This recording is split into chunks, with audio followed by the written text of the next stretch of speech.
বাংলা নববর্ষের প্রাক্কালের উৎসবে সামিল হলো সমগ্র বরানগর মল্লিক কলোনি বাসিন্দারা। 3 দিনব্যাপী নীলপুজো ও প্রতিষ্ঠা দিবস পালন করল বরানগর মল্লিক কলোনি শিব মন্দির পরিচালন সমিতি। বিশেষ আরাধনা, গঙ্গারতি ও গঙ্গায় প্রদীপ ভাসানোর মধ্যে দিয়ে পালিত হলো মন্দিরের প্রতিষ্ঠা দিবস। নীলষষ্ঠী ও মন্দিরের প্রতিষ্ঠা দিবসে সহযোগিতার হাত বাড়িয়ে দেয় সকল এলাকাবাসী, সমগ্র ভক্তবৃন্দ ও শিব মন্দির পরিচালন সমিতির কমিটির সদস্যরা।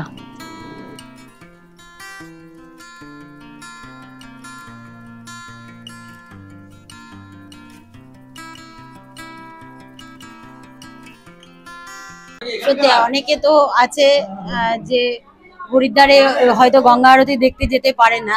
তাছাড়া আমাদের মাননীয় মুখ্যমন্ত্রী তিনিও গঙ্গা আরতির ব্যবস্থা করেছেন, যারা হরিদ্বারে যেতে পারেন না তারা যাতে গঙ্গা আরতি দেখতে পারেন সেই ব্যবস্থা করেছেন।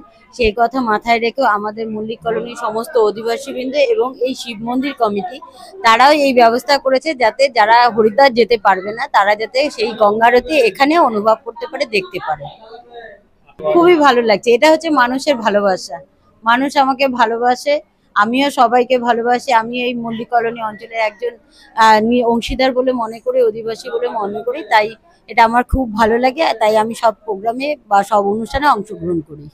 আমি আপনাদের চ্যানেলের মাধ্যমে সবাইকে শুভ নববর্ষের শুভেচ্ছা জানাই এবং ঠাকুরের কাছে, বাবা ভোলানাথের কাছে প্রার্থনা করি যাতে সবাই সুস্থ থাকে এবং ভালো থাকে। শুভ নববর্ষ দিন সবাইকে। আমি পয়লা বৈশাখের শুভ নববর্ষ আন্তরিক প্রীতির শুভেচ্ছা জানাচ্ছি আপনাদের চ্যানেলকে।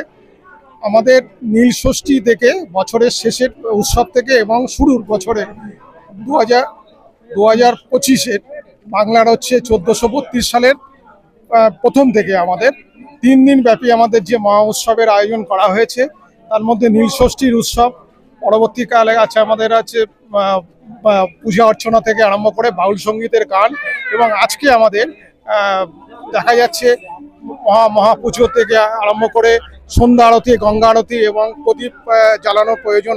তারপরে পরবর্তীকালে আমাদের এই ভোগ প্রসারণ মাধ্যমে আমাদের সবাইকে আমরা আমন্ত্রণ জানাচ্ছি, দূর দূরান্ত থেকে মানুষ এসে এখানে ভোগ বিতরণটা করুক, এটাই আমাদের একমাত্র কামনা। আজকে আমাদের বিশেষ দিন। আজকে কিন্তু আমাদের এই দিনেই আমাদের মন্দিরটা প্রতিষ্ঠা হয়েছিল। আপনারা দেখেছেন সন্ধ্যাবেলায় আমরা প্রদীপ প্রজ্বলনের মাধ্যমে গঙ্গা আরতি করি। আমাদের পুকুরটাকে আমরা আজকের দিনের জন্য গঙ্গা মনে করি। প্রদীপ প্রজ্বলনের মাধ্যমে গঙ্গা আরতি হয়েছে। তারপরে আপনারা দেখেছেন যে বড় বড় কর্পূরদানি দিয়ে আমরা আরতি করেছি। মা গঙ্গা, গণেশ এবং দেবাদিদেব মহাদেব তাদেরকে আমরা আরতির মাধ্যমে প্রণাম জানিয়েছি। তারপর আমাদের এই অঞ্চলে যত মহিলা আছেন তারা আজকে গঙ্গাবক্ষে সকলের মঙ্গল কামনা করে প্রদীপ ভাসিয়েছে। হয়তো সেই ছবিগুলো আপনার কাছে থাকলেও থাকতে পারে, সেগুলো দিয়ে আমরা উদযাপন করি। ওগুলো হয়ে গেলে পরে মন্দিরে ভোগ আরতি হয়েছে, সেগুলোর পর আমরা আস্তে আস্তে সবাইকে প্রসাদ বিতরণ করছি। এই প্রসাদ আমরা যত লোক আসে আমরা দিয়ে যাবো, যতক্ষণ পর্যন্ত আমাদের শেষ না হওয়া পর্যন্ত। আমরা এখানে 2500 থেকে 3000 লোক প্রসাদ পেয়ে থাকেন।